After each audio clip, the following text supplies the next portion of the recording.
Cuando pensamos en Japón, ¿qué es lo primero que nos viene a la mente? ¿Anime? ¿Mangas? ¿Videojuegos? Tal vez películas, el teatro kabuki, Pokémon, templos, geishas, la música puede ser. Pero también existe otro lado de Japón, uno que tal vez no es un tema de conversación tan agradable o algo de lo que te puedas sentir orgulloso como ciudadano japonés, pero creo que también es importante hablar de ello. Y no hablo de crímenes pequeños, vamos a hablar aquí de los que son considerados delitos más graves documentados en Japón. Y como la verdad es un tema que es bastante extenso, quiero dedicarle una serie especial a este tipo de videos. Así que toma tu café o tu té, porque comenzamos. Hola, yo soy Megu, mucho gusto, y bienvenidos a Pixel Café Shop.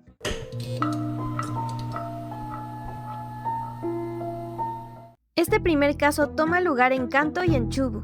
Este es un caso bastante triste ya que sucedió con niñas, las cuales fueron agredidas de manera íntima, por decirlo de una manera que no nos censure en el video, y no conformes con esto también terminaron con sus vidas. Y esto tomó lugar entre los años 1923 a 1924. Pero primero conozcamos al autor de estos crímenes. Satoru Fukiage nació el 1 de febrero de 1889 y falleció el 28 de septiembre de 1926. Nació en Kioto y su familia lo obligó a trabajar desde los 8 años. A su padre le gustaba muchísimo beber y tenía relaciones íntimas frente a sus hijos. Gracias a este tipo de influencia de parte de su padre, Satoru comenzó a manosear de manera indebida en las partes íntimas de su hermana desde los 7 años, y era su hermana menor, por cierto, y cambiaba de trabajo con frecuencia debido a que tenía la costumbre de fugarse con su salario, y esto provocaba que lo despidieran regularmente. A los 11 años, mientras se encontraba trabajando en un taller de tejido, él fue abusado por una compañera de trabajo de unos 17 años, y por esto mismo perdió su trabajo, y estando en la cárcel aprendió kana y matemáticas. Cuando lo liberaron, de todas maneras fue arrestado de nuevo por robo, y esta segunda vez tampoco la desaprovechó dentro de la cárcel y aprendió chino. Además, mantenía relaciones íntimas con una mujer de 54 años cuando él apenas tenía 17. Después de esto, abusó de la hija de 11 años de esta mujer y a otras niñas de su vecindario. Y el 24 de septiembre de 1906 fue cuando abusó y terminó con la vida de una niña de 11 años en Kinkakuji.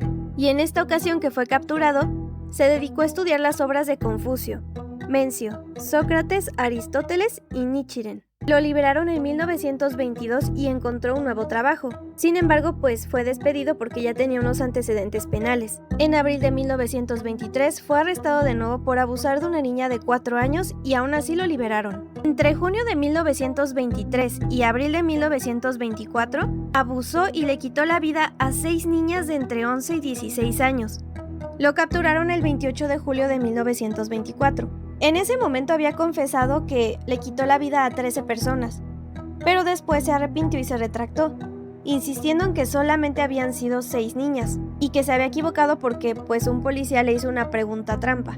En esos momentos escribió un libro titulado Shaba, que se traduce como La calle, y fue condenado a muerte el 17 de mayo de 1925, siendo ejecutado en la horca el 28 de septiembre de 1926. Los medios de ese entonces informaron que murió con nobleza, a diferencia de muchos prisioneros. No sé a qué se refieren sinceramente con esto, supongo que en otros tiempos así se consideraba, o tal vez se refieren a que falleció con dignidad, aunque no sé qué tanta dignidad puedes tener para haber cometido este tipo de atrocidades con unas niñas que son inocentes y son pequeñas y no se podían defender. Y en su libro le pidió a los padres que cuidaran a sus hijos, dejándolo como una advertencia que podría haber gente por ahí que les podría hacer daño. Irónico que esta moraleja sea dada a los padres de estos niños de esa época por una persona que se encargaba de lastimar a los niños pequeños. Ahora, como un dato extra, hay gente que estima, de acuerdo a las teorías, que realmente le quitó la vida a 93 personas, mientras que otra teoría dice que fueron más de 100. Sin embargo, solo se pudieron comprobar debido a la época y que no había tantos avances tecnológicos, los que él confesó que había lastimado. En 1925, cerca de Yokohama, se llevó a cabo uno de los enfrentamientos más intensos entre diferentes facciones yakuza, es decir, en diferentes bandas. Pero primero, ¿qué son los yakuza? Es un sindicato del crimen organizado japonés, los cuales tienen raíces en el periodo Edo, que se forman a partir de grupos marginados como los tequilla, que eran los vendedores ambulantes, y los bakuto, que eran apostadores de vez en cuando. Muchos de ellos adoptaron códigos éticos, disciplina y lealtad inspirados en los antiguos samuráis. ¿Pero qué significa el nombre? Proviene de una mala jugada, 8-9-3, en el juego de cartas tradicional Oichokabu, y esta mala jugada simboliza que son buenos para nada o mala suerte. Y este grupo tiene una estructura y un código, aunque pueden variar, más o menos llevan la misma línea. Tradicionalmente se clasifican por familias, y es de manera jerárquica, conocidos como Kobun, que significa padre e hijo. Y dentro de esto tenemos Irezumi, que es uno de los extensos tatuajes corporales tradicionales realizados a mano, los cuales son bastante reconocibles para la mayoría de las personas, y el Yubitsume, que es el ritual que tienen de quitarse una porción del dedo meñique como forma de expiación o disculpa por algún error que cometieron. Los yakuzas han tenido una gran influencia en la cultura popular, teniendo como un muy buen ejemplo el videojuego de los yakuza. Es un tema bastante extenso que me gustaría que en algún video pudiéramos platicarlo, pero de momento volvamos con la historia. Como decíamos, se estaba llevando a cabo una de las batallas más intensa entre diferentes facciones de los yakuza. Miembros del Aoyama Kai y más o menos 30 grupos encabezados por la Mitani Kumi se vieron involucrados debido a una lucha por el contrato de la edificación para Tokyo Denryoku Construction en la región de Kanagawa. La Aoyama Kai actúa como subcontratista de la Shimizu Gumi, la cual ha comenzado a perder la confianza debido al obstáculo que representa la Hasama Gumi, a la que consideran una interferencia por parte de la Mitani Kumi. Yo sé, puede sonar un poco complicado, pero trato de explicarlo mejor con imágenes para que se pueda entender. Después de 6 horas de enfrentamientos, se calcula que entre 600 y 2000 yakuza participaron armados con rifles, pistolas, espadas y herramientas agrícolas. La policía de Tokio y la Kenpeitai fueron convocadas ya que la policía de Kawasaki no podía contener la situación. A pesar de que las autoridades de Japón proclamaron la ley marcial, la lucha no finalizó hasta que la Aoyama Gumi trajo un cañón al campo de batalla. Todo esto terminó con más de 150 heridos y un saldo de al menos 3 fallecidos. Fue considerada una de las batallas más importantes y más graves entre los yakuza. Una mujer se encontraba de compras y visitó un cine. Además, se hospedó en una posada del distrito de Shinagawa, donde también solicitó un masaje y bebió 3 botellas de cerveza. El resto del día se la pasó escribiendo cartas de despedida a Ishida, a Omiya y a una amiga, ya que estaba pensando en quitarse la vida. A las 4 de la tarde, unos detectives de la policía estaban buscándola, ya que estaba planeando esta mujer en huir a Osaka y saltar de un acantilado en el monte de Ikoma. Los detectives llegan a la puerta donde se estaba hospedando, ya que sospechan que se registró bajo un seudónimo. «Por favor, no sean tan formales», les dijo ella. «Buscan a Sada Abe, ¿verdad? Pues esa soy yo. Soy Sada Abe». La policía no estaba convencida, hasta que ella le mostró los genitales de Ishida como prueba. Con esta introducción es difícil saber qué está pasando, ¿cierto? Entonces vamos desde el inicio. En 1936, en Tokio, se llevó a cabo un crimen bastante extraño. Una mujer llamada Sada Abe le quitó la vida a su amante. Todo esto mientras estaban practicando la asfixia consensuada en un momento íntimo. Entonces ella decide que es buena idea cortarle sus partes íntimas y llevarlas de paseo con ella en una bolsa de mano. Pero para entender un poco más sobre esto, vamos a platicar sobre Sada Abe. Nace el 28 de mayo de 1905 y se cree que fallece en 1992 o tal vez un poco después. Ella fue una geisha y una servidora de la noche de Japón. Ella tiene hermanos. Su hermano Shintaro era conocido por ser un mujeriego, y después de casarse se fugó con el dinero de sus padres. Su hermana Teruko también era conocida por haber tenido varios amantes. Como se estaban quedando sin dinero, el padre de Sada envió a Teruko a trabajar en un burdel, que era una práctica común en Japón para castigar a las mujeres que eran promiscuas de manera íntima en ese entonces, aunque pues se arrepintió y después fue a rescatarla.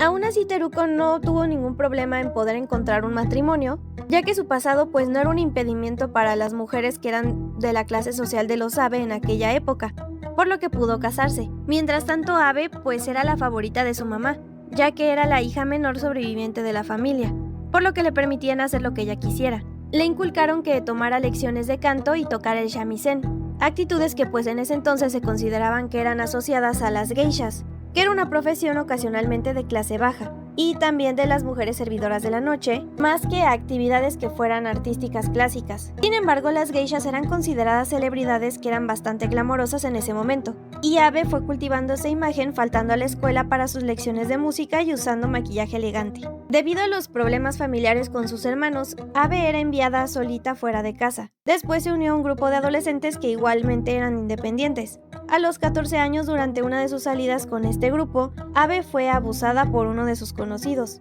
un estudiante de la Universidad de Keio. Al inicio sus papás querían ayudarla y parecía que la estaban apoyando, pero después cambiaron de opinión y dijeron que era porque Abe se había vuelto irresponsable e incontrolable, por lo que la vendieron a una casa de geishas en Yokohama en 1922. Esto como un castigo por haber sido promiscua, a pesar de que no fue culpa de ella y pues fue un abuso al final de cuentas. Sin embargo, el mundo de las geishas no era lo que Abe estaba esperando.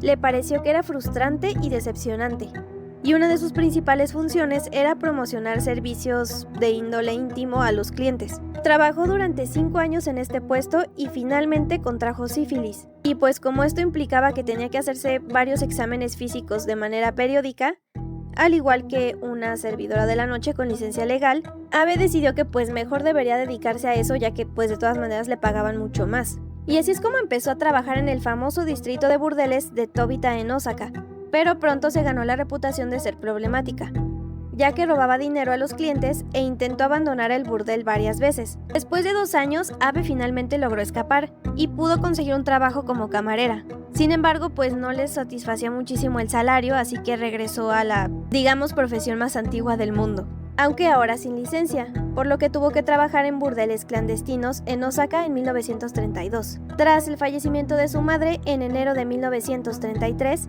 Abe viajó a Tokio para poder visitar a su padre y la tumba de su madre. Entró en el mercado de las servidoras de la noche en Tokio y estando allí se convirtió en amante por primera vez. Pero su padre enfermó gravemente en enero de 1934, por lo que Abe tuvo que cuidarlo durante 10 días hasta que falleció. Abe fue arrestada en una redada policial en un burdel clandestino en donde estaba trabajando.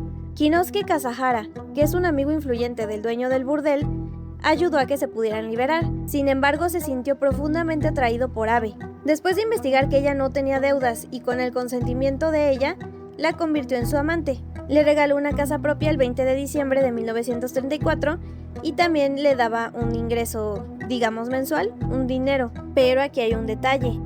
Kasahara estaba casado. Entonces, cuando Abe le sugirió a Kasahara que dejara a su esposa para poder casarse con ella, él le dijo que no.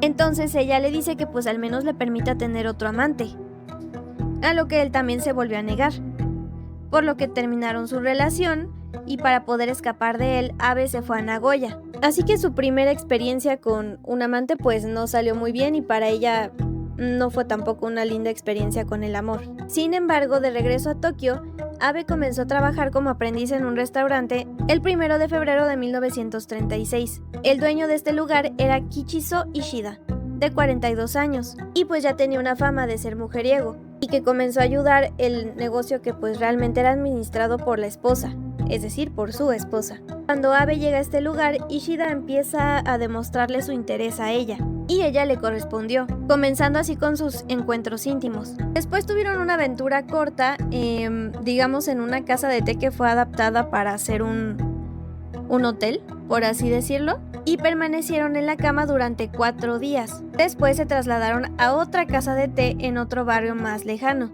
donde continuaron bebiendo y teniendo más relaciones, acompañado del canto de alguna geisha.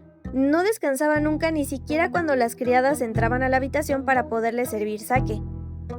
Después se mudaron al barrio de Ogu. Después de haberse ausentado 2 semanas, Ishida regresó. Pero Abe comenzó a sentirse con mucha ansiedad y empezó a beber en exceso, ya que dijo que con Ishida había conocido el verdadero amor por primera vez en su vida, y la idea de que Ishida tuviera que volver con su esposa la ponía muy celosa. Una semana antes de que falleciera Ishida, Abe comenzó a planear la posibilidad de quitarle la vida. El 9 de mayo asistió a una obra de teatro en la que una geisha atacaba a su amante con un cuchillo grande, y ya con esta idea en mente y en esa inspiración que le dio la obra, comenzó a amenazar a Ishida con un cuchillo la siguiente vez que se encontraron. El 11 de mayo, Abe empeñó algunas de sus cosas para poder usar el dinero y comprar un cuchillo de cocina. Saqué el cuchillo de cocina de mi bolso, y lo amenacé como en la obra que había visto, diciéndole: Kichi, te pusiste ese kimono solo para poder complacer a uno de tus clientes favoritos. Maldito, te quitaré la vida por eso. Ishida obviamente se asustó y pues retrocedió un poco, pero parecía que sí le gustaba. Y es entonces cuando Ishida y Abe regresaron a Ogu. Esta vez en sus encuentros íntimos, Abe le puso un cuchillo en la base de su parte íntima a Ishida y le dijo que se aseguraría de que no volviera a estar con otra mujer. Ishida se rió. 2 noches después, Abe comenzó a estrangular a Ishida y él le dijo que continuara, afirmando que eso es lo que le gustaba. Ella le pidió que le hiciera lo mismo. Sin embargo, la noche del 16 de mayo, Abe usó su obi para poder cortar la respiración de Ishida durante la culminación de su encuentro íntimo. Y fue algo que disfrutaron ambos. Y estuvieron repitiendo esto durante 2 horas más. Y en la última, cuando Abe dejó de estarlo estrangulando, el rostro de Ishida se deformó y no volvió a su apariencia normal.